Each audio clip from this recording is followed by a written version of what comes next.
Hey everybody, Bill Flipper here. I want to do a quick video on when to poly wrap, when to bubble wrap, or polybag, when to bubble wrap, those types of things.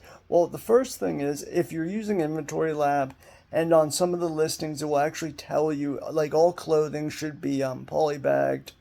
Um, Certain collectible toys will actually be told when to bubble wrap.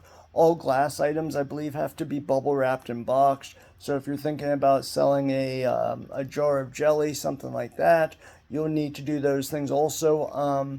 Remember, all your if you're selling a multiple pack of shampoo or something, maybe a conditioner and a shampoo, you will bubble wrap, you will label with your F and SKU, or you will polybag, label with your F and SKU label, and then also put a do not separate sticker. So you can get do not separate stickers on Amazon itself, the F and SKU labels.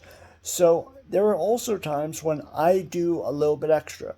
So this is if you're selling a cheap toy, an action figure that's about $20 that you know a child's going to take out and play with, I'm not really worried about bubble wrapping.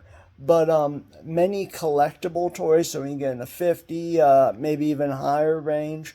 Also, Funko Pops. Most people, or in my experience, it's not really, unless I'm merchant fulfilling them, I don't even bother selling them because they are so collectible and the extra steps you have to go through, like bubble wrapping or things like that, it's not really worth the time. But they are collectibles. So any damage to the box, if they get a crimp, if they get damaged, sometimes people would just straight return them. So you usually don't want to go through those. So that's why I don't like them. Now, like I said, if I find one on clearance for $5 and I can merchant fulfill it for 30, they are very light. Sometimes I will pick them up. So you want to know the item, and I mean, this is pretty easy to tell. If it's a very articulate $50 figure. There's a lot of those horror figures, those NECA figures for Ninja Turtles. Those you probably want to bubble wrap depending on the price range. If it's a common, Batman toy for you picked up on clearance for 5, you're selling it for 20, you usually don't have to worry. Or, if there's a little crimp here and there, nothing usually to worry about. The other one, like I said, is there's a lot of how-to videos. I think I'm going to go through for the poly bag and the bubble wrap. But and the reason people do a lot of these extra steps is, especially with glass, some of these items can be very profitable because it's a pain in the butt to do. And if you're using a prep center, they overcharge you, so it may not be worth it if you're using a prep center. But if you're a one-man army or you have some help around the house, it may be much more profitable and much worth your time to throw it in a box and bubble wrap it. So let's say it's a clothing garment and it has a detachable part. Maybe it comes with a couple buttons, it's a dress shirt. You're going to want to polybag that, even if it says not to, because some of the clothing is marked wrong that says you don't need a polybag.